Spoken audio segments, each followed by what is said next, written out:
So what are we up to today? Well, I figured it's time to change the battery in this puppy, and maybe it's about time to give a little bit of an overview of what this baby's all about. This is my Wraith that I bought in the spring. As you can see, it's been abused quite a bit already, and we're going to be changing the battery in it today. I got it stuck here. It comes with the battery in the back. I made it so the battery's in the front. And what I did is I took out the battery tray. So there's no battery tray in this Wraith holding it together.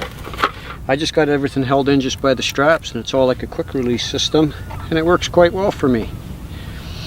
If you're wondering what this might be right here, this is where the receiver box is. What I did is I took a balloon and I wrapped it inside the balloon, and then I just tie wrapped it up here so it can't go anywhere. Then these are just little streamer balloons, and the wiring goes through here. And as you can see, if you can get right in right here, you'll see that I actually took this apart, and then I plasti dipped the end here, and then where the balloon ends, I tie wrapped it and then plasti dipped it. I've had this thing underwater already for 45 minutes.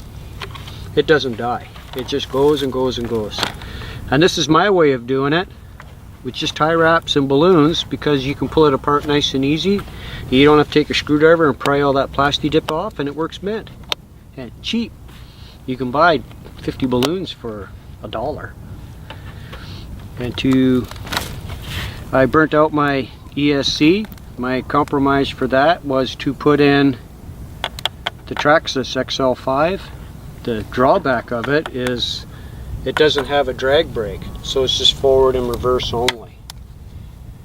But the off and on switch is from pushing this button here, and it's 100% waterproof, and it works as advertised. It works quite well.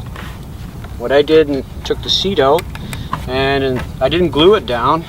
You can see right here, the light, I put screws in it, and I just screwed it right to the underneath of the pan.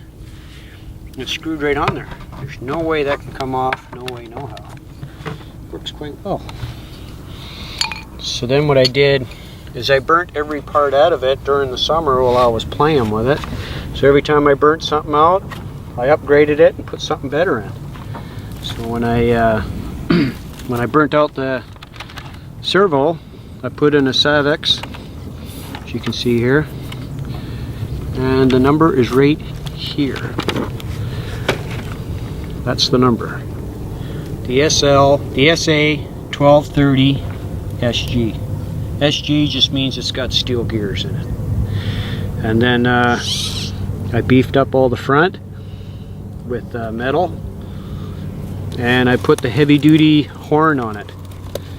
And to keep everything beefed up to the max, I put aluminum rims on it too, because I've actually bent the plastic one. I killed it. What I should have did was I should have changed the axle out of this thing, because this is still the stock one. And when I put this servo in that's got 500 ounces of torque, I tore this piece off right from the axles, tore the screw right out of it. I had to do an emergency repair on the field or go home. So what I did is I just tie wrapped it all together. It looks like, don't look good, but it works. And there's play at the end of these C-hubs here. And to fix that, because it's still on the plastic piece, I just taped it with electrical tape. And it doesn't move anywhere. Looks like hell, but it works. And if you look underneath here, I did cough up the money, and I put in the steel drive shafts. And I did put in aluminum links all the way around, although they're all different. I just got whatever was local.